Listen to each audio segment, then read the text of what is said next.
Coming to villain की video की शुरुआत वहीं से होती है जहाँ से हमारा वीडियो खत्म हुआ था। मेन क्रिएटर भी टाइम ट्रेवल करके आ जाता वहाँ पर। क्रिएटर भी भूलता है कि मुझे बिल्कुल नहीं पता कि मैं कौन से टाइम में आ गया हूँ, तो मेरे को पता करना पड़ेगा ये कौन सा टाइम है। सामने की ओर ढेर सारी भीड़ रहती, यानी ढेर सारी पब्लिक कहीं पर तो जा रही होती। तभी हमारा मेन क्रिएटर भी एक बंदे के पास जाता और बोलता है कि यहाँ पर चल क्या रहा है और तुम लोग कहाँ पर जा रहे हो। बोलता है क्या तुम्हें इस इवेंट के बारे में बिल्कुल भी नहीं पता? जो हाई प्रीस्ट हैं वो अपने सक्सेसर को चुनने वाले हैं, तो सभी बंदे जा रहे हैं देखने के लिए।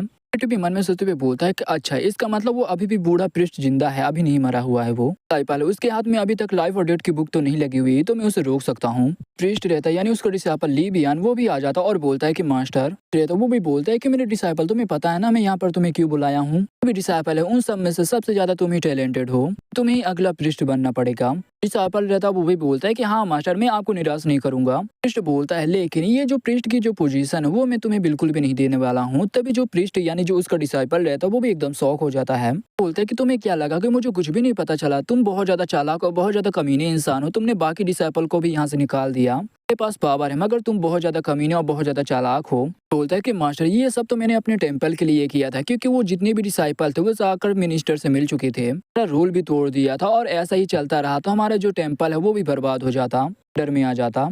भी बोलते हैं कि अच्छा, वो तुम्हारे साथ बड़े हुए मगर फिर भी तुमने उन्हें मार डाला, वो भी इतने निर्दयी तरीके से कि यार राजू को जैसे पता चलेगा, राजू वैसे बहुत ज्यादा गुस्से में आ जाएगा और वो हमारे टेम्पल को डिस्ट्रॉय भी करने की कोशिश करेगा। टेम्पल बहुत ज्यादा कमजोर हो गया है जब से 9 गॉड मारे गए हैं। हिट कर लिया, जो प्रीस्ट की जो पोजीशन है वो मैं लियाओ को देने वाला हूँ। तुम्हारे जितना टैलेंटेड ना हो, तुम्हारे जितना पावरफुल ना हो, मगर वो काइंड है। रेपुटेशन के खातिर जो तुमने किया मैं उसे किसी को भी नहीं बताऊंगा, तो तुम्हें यहाँ से जाना पड़ेगा। भी बोलते हैं कि ठीक है, मैं यहाँ से जाने के लिए तैयार हूँ, मगर मेरी एक रिक्वेस्ट है, मेरे को लाइफ और डेथ की एक बार बुक दे दीजिए। तो वो भी एकदम शौक हो जाता, वो बोलता है कि तुम्हें कैसे पता चला कि लाइफ और डेथ बुक के बारे में? बोलता है मेरे को सन गॉड ने बताया था लाइफ और डेथ की बुक के बारे में। पास कर सन गॉड बोलता है कि मैं कोई बकवास नहीं कर रहा हूँ, जब से मैं बड़ा हुआ हूँ तब से सन गॉड मेरे हमेशा मेरे सपने में आते रहते हैं और मेरे को बताते रहते हैं मैं उनके लिए लॉयल हूँ, तो उन्होंने मेरे को अपना मैसेंजर चुना है। बोला है कि तुम भी कमजोर इंसानों में से आते हो, क्योंकि तुम उन पर भरोसा बिल्कुल भी नहीं करते, तुम बहुत ज्यादा कमजोर और बहुत ज्यादा बेकार हो। तैयार हो जाओ मेरे बुढ़े मास्टर। इतना बोल के वो भी प्रीस्ट का गला दबाने लगता है। मारे जाओगे तो मैं तुम्हारी जगह ले लूंगा मास्टर। रहता वो भी बोलते कि ले बियान तुम कर क्या रहे हो? एक अटैक आता है जो जाकर डिसाइपल को लगता है और जो मास्टर रहता है वो भी बच जाता है। अटैक हमारे मेन क्रिएटर ने किया होता है। वो बोलता है कि मैं सही टाइम पर आया। जी प्रीस्ट रहता है वो भी बोलता है कि तुम हो कौन, मैं तुम्हें तो नहीं जानता हूँ। तभी हमारा मेन क्रिएटर बोलता है कि तुम मुझे नहीं जानते मगर मैं तुम्हें बहुत अच्छी तरीके से जानता हूँ। क्रिएटर भी अटैक कर देता फर्जी प्रीस्ट के ऊपर और बोलता है ये ले साले फर्जी प्रीस्ट, तूने तो लगभग पूरी दुनिया को बर्बाद ही कर दिया था। की तुम पूजा करते हो वो सन गॉड एक इवल गॉड है, उनको मार कर वो इमोर्टल बनना चाहता है। जो 9 गॉड उसने भी उन्हें मार डाला है। रहता वो भी बोलते साले बकवास करना बंद कर, मैं सन गॉड के खिलाफ कुछ भी बातें नहीं सुनना चाहता हूँ। यानी जो प्रीस्ट रहता वो भी बोलता है कि उसने सही बोला है। जो डिसाइपल रहता है वो भी एकदम शौक हो जाता है। टेम्पल का सीक्रेट जो भी प्रीस्ट बनता है उसे ये सीक्रेट बताया जाता है। गायब नहीं हुआ गया था क्योंकि उसे मारा गया था, क्योंकि उसने बहुत बड़ा क्राइम कर दिया था। गॉड है वो भी हमारे किंगडम का महान गॉड हुआ करता था और जो बाकी बंदे थे वो भी पूजा किया करते थे। अचानक से वो अपने ही किंगडम के लोगों को मारने लगा और उनकी लाइफ छीनने लगा। वो बहुत ज्यादा इविल बन चुका था और हमारी किंगडम भी धीरे धीरे डिस्ट्रॉय हो रही थी। किंगडम के साथ उसने वॉर भी छेड़ दी थी, ढेर सारे बंदे मारे गए थे। पता चल गया था सन गॉड के प्लान के बारे में। जो सन गॉड है वो बाकी बंदों को मरवाना चाहता था, उनकी कुर्बानी लेना चाहता था, उनकी लाइफ लेना चाहता था। गॉड वो इतने में नहीं रुको, उसने धोखे से जो मून गॉड है उसे मरवा दिया था। गॉड उन्हें भी झूठे झूठे इंजामों में फंसाने लगा, उन्हें मारने लगा। हमारे किंगडम के मैजिशियन और जितने भी प्रीस्ट थे हमने सभी मिलकर जो सन गॉड है सन गॉड को वहीं पर कैद कर लिया था। सारी बातों को छुपा दिया था क्योंकि ये पब्लिक को बातें पता चलती थी। जो पब्लिक है वो बहुत ज्यादा घबरा जाती। नहीं पता है जो सन गॉड वो महान गॉड हुआ करते थे। हमारे टेम्पल को बनाया गया था वो पूजा करने के लिए नहीं, जो सन गॉड की जो सोल है उसे कैद करने के लिए बनाया गया है। यानी जो ली मियान रहता है वो भी बोलता है कि नहीं ऐसा नहीं हो सकता है, झूठ बोल रहे होगे अपनी जान बचाने के लिए। इतना बोल के वो भी अपने मास्टर यानी प्रीस्ट के ऊपर अटैक कर देता है। मास्टर मैं आज तुम्हें मार डालूंगा।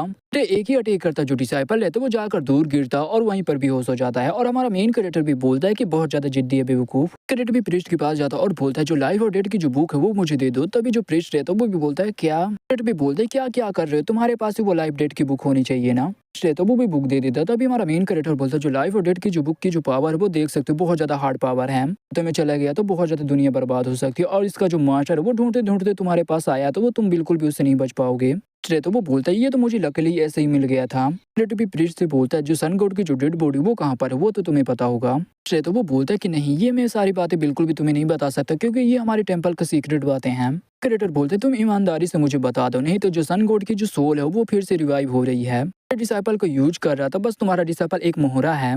सोल रिवाइव हो गई तो तुम उसे बिल्कुल भी नहीं रोक पाओगे, तो हमें ढूंढकर उसकी जो डेड बॉडी उसे डिस्ट्रॉय करना पड़ेगा। एक ही जो तुम्हारा गोल्डन हुक है वो फिर से खून की नदियों में डूब जाएगा।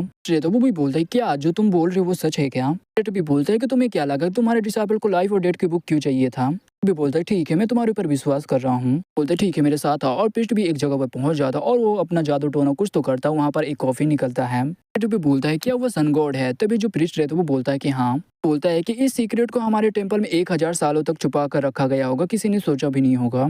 मेन कैरेक्टर बोलता है कि लोगों को उम्मीद की जरूरत है, ना कि ऐसे झूठ और कमीने गॉड की। क्रिएटर भी उस ताबूत पे अटैक करते हुए बोलता है ठीक है चलो सब कुछ यहीं पर खत्म किया जाए। अंग्रेजों वो भी बोलते कि नहीं, और उस अटैक के सामने आ जाता और जाकर हमारा मेन क्रिएटर का जो अटैक रहता है वो जाकर ली मियान को लगता है। क्रिएटर भी शौक हो जाता और उसका जो मास्टर रहता है वो भी बोलते कि ली मियान तुम सचमुच बहुत बड़ा बेवकूफ हो, तुम्हें सच्चाई पता चल चुकी फिर भी तुम उसे बचाना चाहते हो। काइपल भी बोलता है कि मास्टर आपको याद है जब मैं 5 साल का था, जब मैं यहाँ पर इस टेम्पल में आया था, के बारे में बताया था जो सन गॉड वो हमारे किंगडम के महान गॉड हुआ करते थे। ने बताया था जो सन गॉड है वो बहुत ज्यादा पावरफुल थे, भी जाते थे सभी लोग उन्हें पूजा करते थे। टाइट कर लिया था कि मैं अपनी लाइफ उनको दे दूंगा, यानी मैं हमेशा उनकी सेवा पानी करता रहूंगा। एक इवल गॉड निकल गए तो मेरी पूरी लाइफ एक मजाक बनकर रह जाएगी। बोलता है कि ये सारी गलती मेरी है मेरे बच्चे, मैंने ये सारी कहानी तुम्हें सुनाई। गॉड को देखा है, सन गॉड मेरे सपनों में आए थे। जो कॉफिन रहते वो धीरे धीरे जो खून रहता वो अब्जॉर्ब कर रहा होता डिसाइपल का, और देखते हैं कि कॉफिन में रिएक्शन होने लगता है। क्रिएटर भी चिल्लाता है कि नहीं ये तो उसका ब्लड यानी खून एब्जॉर्ब कर रहा है। क्रिएटर भी अटैक करते हुए बोलता है कि ऐसा मत सोचो कि तुम दोबारा रिवाइव हो पाओगे। इतना बोल के वो अटैक कर देता को बहुत बड़ा ब्लास्ट होता और हमारा मेन क्रिएटर भी पीछे जाकर गिरता है। फिर से सन गॉड बाहर निकलता और डिसाइपल को पकड़ लेता और उसका ब्लड और एसेंस एकदम एब्जॉर्ब करने लगता है। गॉड भी बोलता है कि बस मैंने उसका यूज किया था, वो बस मेरे लिए एक मोहरा था जो यहीं तक मेरे लिए काम में आ सकता था। प्लान बना लिया था और मैंने अंदाजा भी कर लिया था कि फ्यूचर में क्या होने वाला था, तुम्हें बस छोड़कर। आखिरकार मेरे प्लान को कोई भी नहीं रोक सका, मेरा प्लान जैसे बनाया था वो वैसा ही हुआ। और इतना बोल के वहां से भाग जाता। अब आई डोंट नो उसका डेड बॉडी रहता या सोल रहता, मेरे को कुछ पता नहीं चल रहा। इधर एक अटैक कर देता है जो कि छोटी मोटी जो हड्डियां रहती वो भी हमारे मेन कैरेक्टर की ओर आगे बढ़ रही होती हैं, और आकर हमारी पपेट मेन कैरेक्टर को बचा लेती है। और हमारा मेन कैरेक्टर भी बोलता है कि तुम फाइनली यहाँ पर आ गए। मेन कैरेक्टर बोलता है जो ये टाइम है पक्का यहाँ पर जिया लाइफ और डेथ की बुक के लिए यहाँ पर आई होगी। रहती वो भी हमारे मेन कैरेक्टर से बोलती है कि अच्छा लगता है कि तुम फिर से अपने हैरम के साथ इस वर्ल्ड में आए हो एक अच्छी सी लाइफ जीने के लिए। क्रिएटर भी बोलता है ये एक लंबी कहानी, ये समझाने का अभी सही टाइम नहीं है। रहता वो भी पीछे से बोलता है कि इम्पॉसिबल, ने बोला था जो सन गॉड है वो बहुत ज्यादा पावरफुल है, एक बार वो रिवाइव हो जाएगा तो उसे कोई भी नहीं रोक पाएगा। क्रिएटर बोलता है कि मैंने सन गॉड की पावर देखी, मगर सन गॉड अभी अभी रिवाइव हुआ है तो वो अपनी पीक लेवल की पावर में बिल्कुल भी नहीं है, तो हमारे पास एक मौका है तो हम उसे रोक सकते हैं। क्रिएटर बोलता है कि जिया इसमें मेरे को तुम्हारी भी मदद चाहिए होगी। तभी जो हमारी जिया रहती है वो बोलती है कि इस वर्ल्ड में मेरा कोई भी लेना देना नहीं है। क्रिएटर बोलता है कि मैं जानता हूँ तुम यहाँ पर क्यों आई हो। इतना बोल के वो भी लाइफ और डेथ की बुक को निकाल कर दे देता हमारी जिया को। अगर तभी तुम्हें ये बुक दूंगा जब तुम मेरी मदद करोगे सन गॉड को मारने में, टाइम किया है उसे भी मैं माफ कर सकता हूँ और तुम्हें एक इंसान भी बना सकता हूँ। क्रिएटर भी बोलते कि तुम्हें तो पता होगा कि मैं लड़कियों से झूठ बिल्कुल भी नहीं बोलता। बेट भी सोचने लगती और बोलती कि ठीक है चलो हमारे बीच में ये डील रही। कराते पब्लिक की ओर, जहाँ पर जो पब्लिक रहती है वो भी डर के यहाँ से भाग रही होती है, और जो सन गॉड रहता है वो भी एकदम ईविल की तरह हंस रहा होता है।